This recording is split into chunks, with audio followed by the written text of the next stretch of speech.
Rabbi Bradley Shavit Artson from the Ziegler School of Rabbinic Studies at American Jewish University in Los Angeles. Last week I put out an open letter to my Jewish friends speaking about the present situation we find ourselves. Today I want to reach out to my Palestinian friends and to their would-be defenders.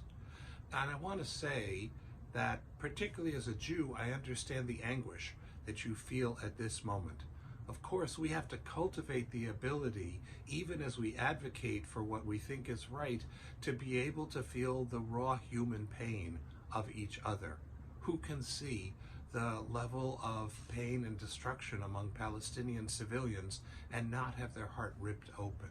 So the first thing I want to say is that I grieve with you and for you.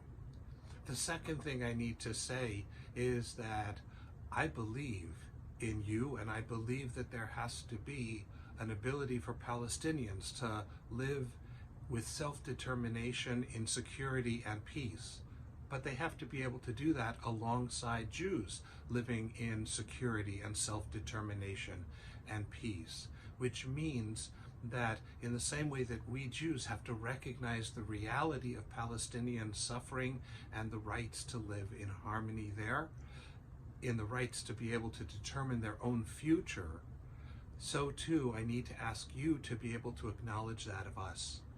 This week I have been inundated by anti-Semitic email and text messages telling me that I should go back to Germany, which I never came from. I should go back to Russia, which I was kicked out of. I should go back to wherever I should go back to, that we have no rights to the land, that we are colonizers, even though there's continuous Jewish living in the land of Israel from 2,000 years ago, 3,000 years ago. We have documents in stone speaking about the Israelite people in that land, from Egypt, from the Moabites, from surrounding Canaanite neighbors, from Greeks and Romans throughout the ages in an unbroken chain. So if there's to be peace in the region, we need Palestinian determination and Palestinian defenders not to slip into anti-Semitic bigotry, vile, and violence. We need to be able to learn to talk to each other directly. We need to be able to come up with a way to cohabit the land that we love and share.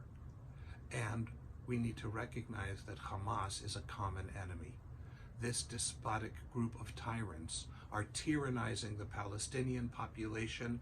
They also have murdered Palestinians and deliberately put Palestinians in harm's way, most recently setting up their operations under hundreds of tunnels underground. Tunnels makes it sound like something small. These are big enough to drive cars through, and they've diverted millions and millions of dollars that should have gone to humanitarian support of Palestinian civilians, and instead they locate themselves under hospitals, under apartments, deliberately putting civilians in harm's way. So the war against Hamas has to be understood as a war both for the right of Israelis to live in peace, security, and self-determination, but it is also a battle for Palestinian peace, security, and self-determination. I pray that the day will soon come when the region is rid of this despotic terrorist group, and that Palestinians and Jews can resume the challenge of learning how to live together